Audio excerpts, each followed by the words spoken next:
Hello, bienvenue dans ma citadelle, je suis ravie de vous retrouver aujourd'hui pour une nouvelle vidéo.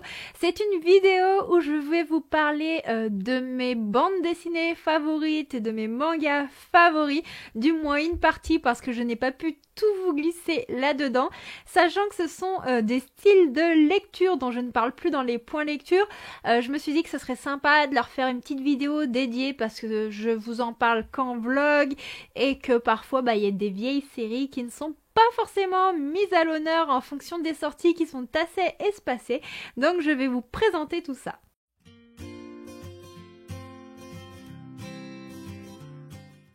Je vais commencer par les mangas avec Iruma à l'école des démons de Osamu Nishi. C'est une série qui est encore en cours. Pour l'instant, il y a, si je vous dis pas de bêtises, 14 tomes de sortie. Je sais pas combien il y en aura au total, mais moi j'adore ces mangas qui est à partir de 11 ans. Donc on suit Iruma, un humain qui vit avec ses parents, mais ce petit Iruma ne sait pas dire non, c'est la bienveillance incarnée et ses parents se servent un peu de lui comme la bobonne. Et ils vont passer du coup un pacte avec un démon qui vient du monde de Babils.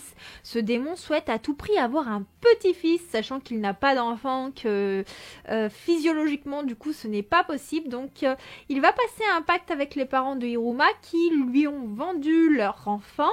Iruma va donc devenir le petit-fils de ce démon qui est principal de l'école des démons à Babils, mais qui a aussi un très haut statut.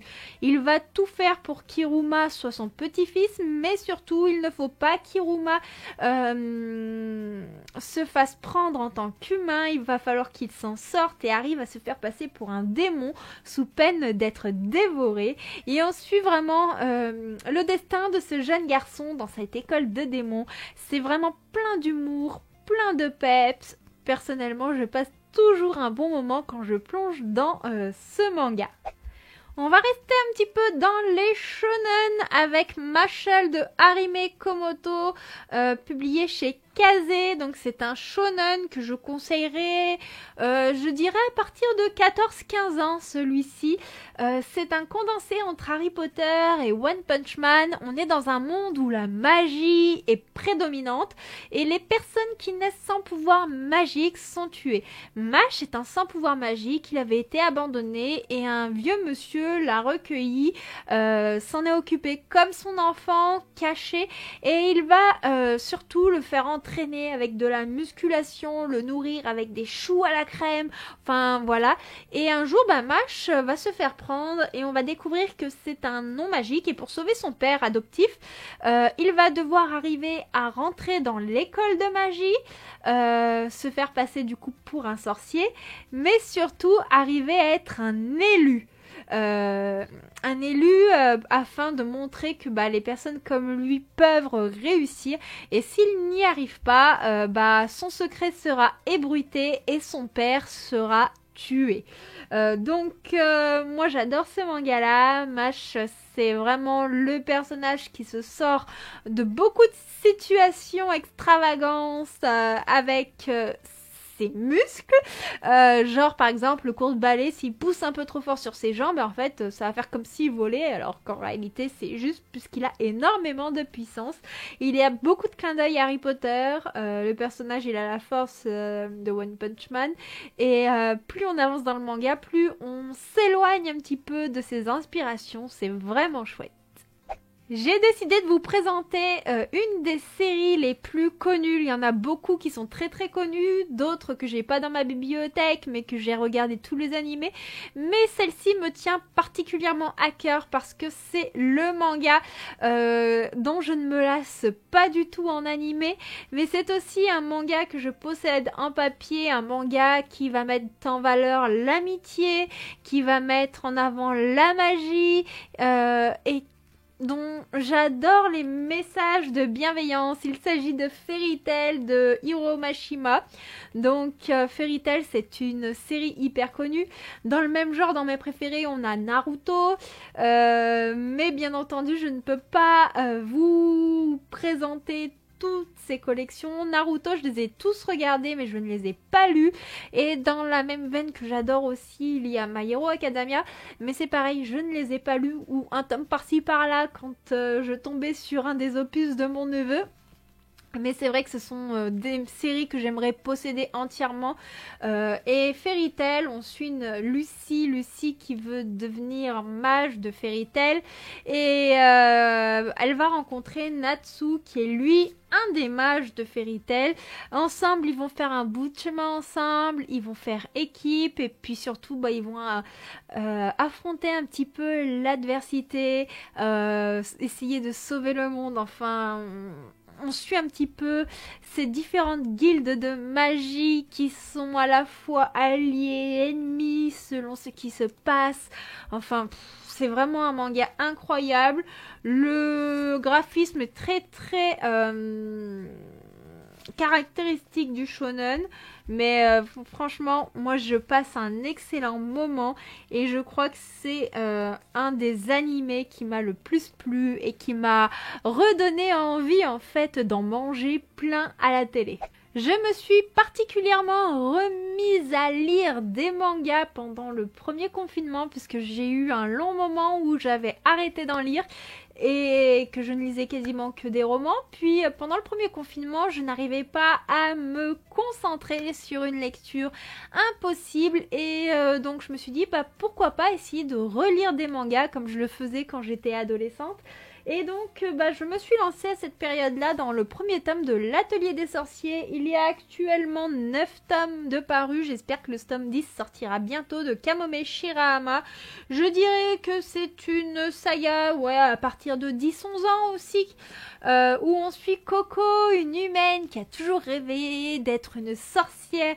Et un jour, elle va trouver un livre de magie, elle va pratiquer un sort interdit et sa mère va être transformée en une statue de pierre. C'est là qu'elle va rencontrer son professeur de magie, je ne sais plus comment il s'appelle, et celui-ci va lui expliquer qu'en réalité la magie n'est pas réservée qu'aux sorciers, que les humains peuvent en faire, mais qu'il ne faut absolument pas que ça se sache, et elle va intégrer son atelier de sorcellerie afin de trouver un anti-sort au sort qu'elle a lancé à sa maman parce que c'est un sort de magie noire très très peu connu et aussi pour apprendre la magie et devenir une sorcière en réalisant son rêve.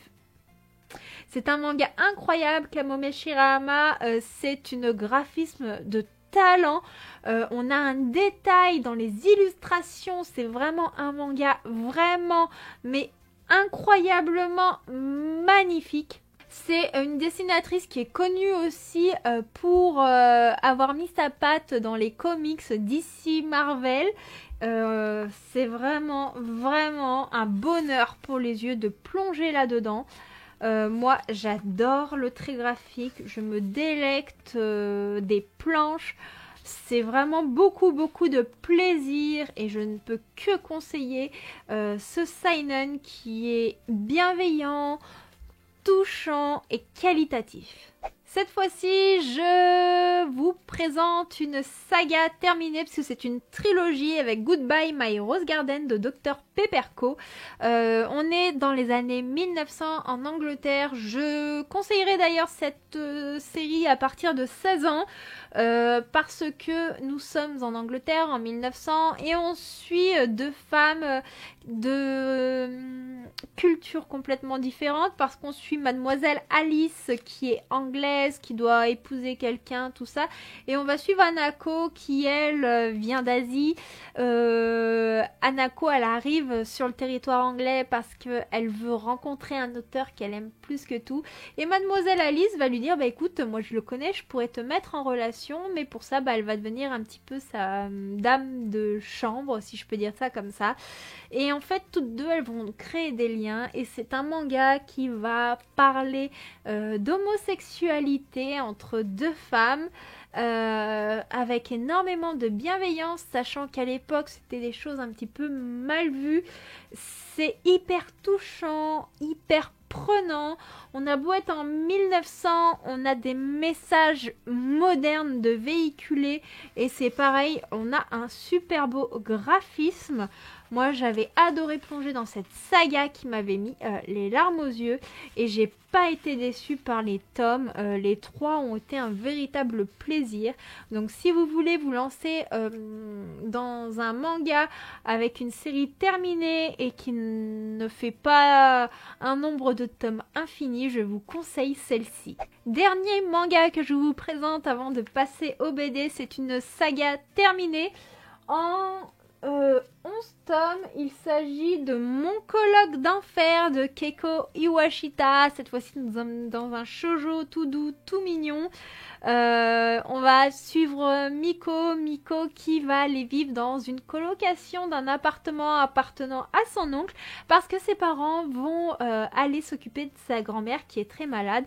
Dans cette colocation, elle va être accueillie avec joie et Matsunaga, le plus âgé de la colocation, va se faire un devoir de s'occuper d'elle, de veiller sur la jeune femme, un petit peu d'un ton un peu paternaliste, un grand frère hyper protecteur, sauf que Miko ne va pas rester insensible au charme de Matsunaga, mais leur histoire est impossible parce qu'il y a une grande différence d'âge.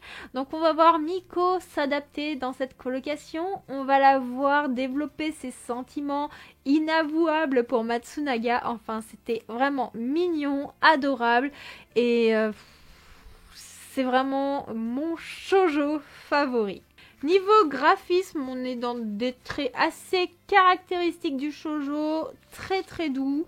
On a beaucoup de douceur et d'émotion qui passent à travers les différentes planches. Donc, si vous voulez quelque chose d'émouvant, de léger et en même temps d'agréable à lire, qui se lit hyper vite, bah foncez. C'en est tout pour les mangas. Niveau bande dessinée, je vous conseille La boîte à musique, qui est une bande dessinée jeunesse. Bienvenue à Pandorian, le tome 1 de JG Carbone. C'est une série qui est encore en cours. On suit Nola qui a perdu sa maman, son papa s'occupe d'elle et pour son anniversaire, il va lui offrir une boîte à musique. Cette boîte à musique appartenait à sa maman quand elle était plus jeune et en regardant cette boîte à musique de plus près, elle va voir une personne qui lui fait signe et elle va tourner le bouton de la boîte à musique et là, elle va être aspirée et elle va se retrouver dans le monde de Pandorian. Là-bas, Nola va rencontrer des personnes qui connaissaient sa maman et on va découvrir un monde aussi beau qu'incroyable. C'est vraiment une chouette bande dessinée. On a un super beau graphisme, on a des très beaux messages véhiculés, on a de l'amitié, des liens familiaux. On va notamment parler énormément de deuil et du fait d'avoir perdu un être cher. C'est vraiment une bande dessinée que je prends beaucoup de plaisir à lire à chaque fois. Et si vous voulez faire un cadeau à vos enfants, je pense que celle-ci pourrait leur plaire à partir de 6 ans. Je dirais que celle-ci est assez accessible, avec peut-être un peu d'aide pour la lecture selon leur niveau. Mais au niveau de l'histoire, c'est vraiment mignon, c'est très beau, très doux et incroyablement touchant à lire. Je peux que vous la conseiller les yeux fermés. Cette fois-ci, je vous présente un petit album adulte avec Le printemps suivant, le premier tome Vent lointain de Margot Motin. Je ne sais pas si le tome 2 est sorti. C'est une bande dessinée qui va relater de manière assez sarcastique, assez... je trouve plus le mot que je veux vous dire. La vie de Margot Motin avec son compagnon.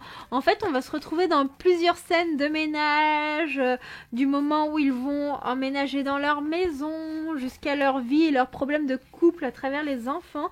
Moi, je me suis retrouvée dans certains passages. C'est hyper agréable. Donc là, par exemple, on se retrouve au sport, mais on va se retrouver en mode jardinage en famille. On va avoir plein de scènes de la vie courante et avec des messages très très forts sur la communication dans le couple, sur le partage des tâches ménagères, sur le caractère de chacun. Par exemple, je vais essayer de vous trouver des planches assez représentatives, mais enfin, moi, j'avais adoré, j'avais passé un super moment, je l'avais lu en une soirée et ça avait été juste incroyable. Là, par exemple, c'est représentatif du jour de leur déménagement avec lui qui arrive tranquillement à la maison pendant qu'elle, elle s'occupe un petit peu de tout. On va suivre leurs disputes, on va suivre les problématiques des enfants. Enfin, c'était vraiment, vraiment incroyable. Et la fin se termine d'une façon assez triste. J'ai hâte de savoir quand va sortir le tome 2. Faudrait que je regarde s'il n'est pas déjà sorti, mais c'était vraiment une chouette bande dessinée. Et c'est pareil, si vous aimez tout ce qui touche à la vie courante, pourquoi pas. Je reste dans de la bande dessinée adulte. Je n'ai pas encore lu le tome 2, mais le tome 1 m'avait totalement envoûté. Si vous aimez la mythologie et notamment le mythe d'Hadès et Perséphone, je vous conseille L'Or Olympus de Rachel Smith qui est adapté d'un webtoon, donc c'est le premier volume. Le tome 2 est sorti début juillet, j'ai hâte de pouvoir me le procurer. J'attends d'avoir les finances de le faire, mais franchement ça a été une super belle découverte. C'est le mythe qui est revisité mais de façon très très moderne parce que les personnages ont des smartphones. On a un graphisme qui est très très particulier mais que j'aime beaucoup avec énormément de couleurs dans les tons rose, bleu et violet. Les couleurs vont s'adapter énormément au caractère des personnages. On a des scènes assez suggestives sur certains passages intimes. Donc voilà, je la conseille vraiment pas pour les jeunes. Mais moi j'ai adoré suivre les personnages, j'ai adoré la modernité de ce mythe. Et j'ai hâte de voir comment la relation entre Hadès et Perséphone va évoluer au fil de l'histoire. On repart dans un contexte un peu plus jeunesse parce que je vous conseille de lire Sorceline de Sylvia Douillet et Paola Antista si vous aimez les histoires de magie, de sorcellerie, avec plein de créatures, toutes différentes. Ça peut passer du vampire comme aux petites fées, comme à des créatures étranges qu'on ne voit pas passer. Et en fait, on va suivre Sorceline qui veut devenir fantasticologue, c'est-à-dire s'occuper des animaux à caractère fantastique. Pour cela, elle va suivre un stage dans un petit coin isolé auprès d'un professeur. Elle va se retrouver avec plein de camarades, mais là, il va se passer quelque chose. C'est que il y a beaucoup de ses camarades qui vont se retrouver transformée en pierre. Sorceline, elle a beaucoup de connaissances magiques, mais en même temps, on sent qu'il y a un secret qui est caché sur son identité. J'ai adoré pour le moment tous les tomes de la saga et j'ai hâte de pouvoir continuer à me plonger là-dedans. Le graphisme est assez sombre, mais vraiment très agréable. Il y a une petite atmosphère Harry Potter que j'avais beaucoup aimé. Et en même temps, il y a un petit côté Hôtel Transylvania avec toutes ces créatures magiques. J'avais beaucoup aimé. Et j'aime beaucoup les valeurs d'amitié aussi qui sont glissées tout au long du roman. Et les thématiques abordées au quotidien. Dernière bande dessinée que je vous présente dans cette vidéo. C'est Princesse Sarah de Audrey Holweth, Nora Moretti et pour le premier tome, la colorisation est faite par Bocato. Donc ce premier tome est assez jeunesse, plus on avance dans la saga, plus ça devient adulte au niveau des messages perceptibles. Dans ce premier tome, on suit Sarah qui a vécu en Inde avec son père, qui est une petite indienne, mais qui parle très bien l'anglais comme le français. Son père va l'envoyer pour son éducation dans un pensionnat hyper sélectif. Sarah a pas trop envie de quitter son papa, mais elle veut lui faire plaisir. Et en plus, ils sont une famille assez écrit richissime. Et une fois qu'elle a commencé sa scolarité dans ce pensionnat, elle va s'attirer quand même quelques foudres, puisqu'il y a pas mal de jalousies qui vont s'installer. Mais surtout, la vie de Sarah va totalement être bouleversée le jour où on va lui annoncer la mort de son père. Et non seulement son père est mort, mais aussi ils ont perdu toute leur fortune. Sarah, du coup, va se retrouver sans rien et va devoir faire face au fait d'être orpheline et de devoir payer sa scolarité et tout ce qui s'y passe en devenant servante de ce pensionnat. Sa vie va être bouleversée et on suit l'évolution de cette héroïne tout au long de la saga. Pour le moment, il y a 14 tomes de sortie, 14 coups de cœur avec un graphisme incroyable. Je trouve des traits hyper fins, des traits hyper agréables, avec énormément d'émotions. Les couleurs en mettent plein les yeux. Je sais que ce premier tome m'avait tiré la larmichette. J'avais passé un excellent moment. Et c'est vraiment, vraiment une bande dessinée que je ne peux que vous conseiller. Une bande dessinée coup de cœur. D'ailleurs, si je devais vous en conseiller qu'une seule, ce serait celle-ci. Voilà, ce sera tout pour cette vidéo. J'espère qu'elle vous aura plu parce que je sais que la plupart d'entre vous sur la chaîne ne sont pas forcément BD et manga, mais moi c'est des genres littéraires que j'aime énormément, donc j'ai très envie de partager là-dessus aussi. N'hésitez pas vous à me dire quels sont vos BD et mangas favoris. N'hésitez pas à me dire s'il y en a qui vous tentent, ou simplement à me mettre un petit smiley pour me soutenir si vous ne savez pas quoi dire. Je vous souhaite une agréable fin de journée. Je vous dis à très bientôt pour une prochaine vidéo et je vous fais plein de bisous. Ciao, ciao!